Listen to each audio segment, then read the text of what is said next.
साथियों, आप सबको मेरा झारखंडी जोहार। इस वक्त हम सबके लिए बहुत मुश्किल परिस्थितियां हैं, विकट परिस्थितियां हैं, हालात बहुत नाजुक हैं और आप सब जानते हैं कि लगातार पुलिस की दबिश हमारे साथियों के ऊपर बढ़ी हुई है और पुलिस की बर्बरता और जुल्म आप कह सकते हैं कि एक अलग ही स्केल पर है। इसलिए हम सभी साथियों को अभी धैर्य बनाए रखने की ज़रूरत है। हमारे कुछ साथियों को जेल भेज दिया गया है, कुछ साथियों पर लगातार पुलिस की दबिश है और लगातार अध्यक्ष जी के ऊपर भी पुलिस की दबिश बढ़ी हुई है। हम लोग ये साफ तौर पर कहना चाहते हैं कि झारखंड की राजनीति में इन नौजवानों ने लोकतांत्रिक तरीके से अपनी भागीदारी सुनिश्चित की थी और हम लोगों ने लगातार संवैधानिक तरीके से, लोकतांत्रिक तरीके से अपने बातों को रखा है। जहां भी हम लोगों ने अपनी सभाएं की, लगातार हम लोगों ने अनुमति लेकर के अपनी सभाएं की है। इसलिए आज की तारीख में पूरे झारखंड के अंदर ये बात हर आम जनमानस जान रहा है कि ये जो आंदोलन पिछले 3 सालों से चल रहा था, ये झारखंड और झारखंडियत के लिए था, झारखंडी माटी को बचाने के लिए है, झारखंडी माटी के स्वाभिमान के लिए है। लेकिन ये दुर्भाग्य है झारखंड की राजनीति का कि जब साधारण नौजवानों ने झारखंड की सड़कों पर निकलकर इतना बड़ा आंदोलन खड़ा किया और इतने बड़े जनमानस को अपने साथ जोड़ने का काम किया, तो कई ऐसे लोग जो हम लोगों को पसंद नहीं करते हैं, हम लोग उनकी आंखों की किरकिरी बन गए और वे सारे लोग आज हम लोगों के पीछे पड़ गए हैं और पुलिस और प्रशासन के रास्ते से हम लोगों को एक तरीके से दबाने की कोशिश कर रहे हैं। राजनीति में ये सब चलता रहता है और साधारण पृष्ठभूमि से उठकर कोई गरीब मजदूर किसान का बेटा जब राजनीति में जगह बनाने की कोशिश करता है तो ऐसी परिस्थितियां, ऐसे हालात उत्पन्न होते हैं।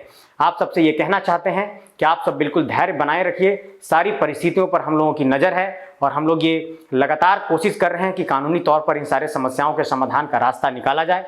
जहाँ तक नामांकन की बात है तो हजारीबाग लोकसभा क्षेत्र से मेरा नामांकन स्वीकृत हो गया है। आपके भाई संजय कुमार मेहता का नामांकन स्वीकृत हो गया है 4 सीट में। जहां तक गिरिडीह लोकसभा के नामांकन की बात है वह भी स्वीकृत हो जाएगा और उसमें जो भी कानूनी बाध्यताएं आ रही थी वो उसको सब कुछ दूर करने की हम लोग कोशिश कर रहे हैं और तमाम हमारे जितने भी साथी नामांकन किए हैं सभी का नामांकन स्वीकृत होगा। कोई घबराने की बात नहीं है।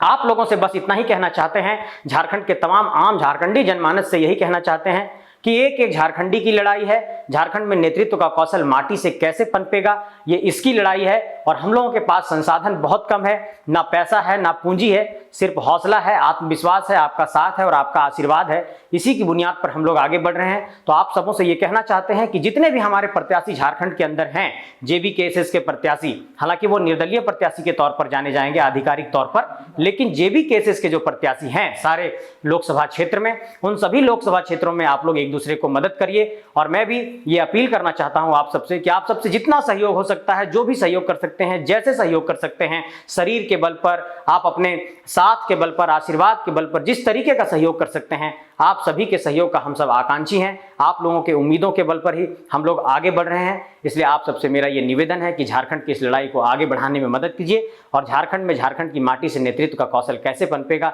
इस पर आप चिंतन करते हुए हम जैसे साधारण नौजवानों को साथ दीजिए। आपसे यही विनती करना चाहते हैं। आप सबको मेरा प्रणाम है, जोहार है। धैर्य बनाए रखिएगा। आपके बहुमूल्य मतों का मैं आकांक्षी हूं और जेबी केसेस के तमाम प्रत्याशी आपके बहुमूल्य मतों का आकांक्षी हैं, आशीर्वाद के आकांक्षी। बहुत बहुत आभार। झारखंडी जोहार। सबको मेरा प्रणाम।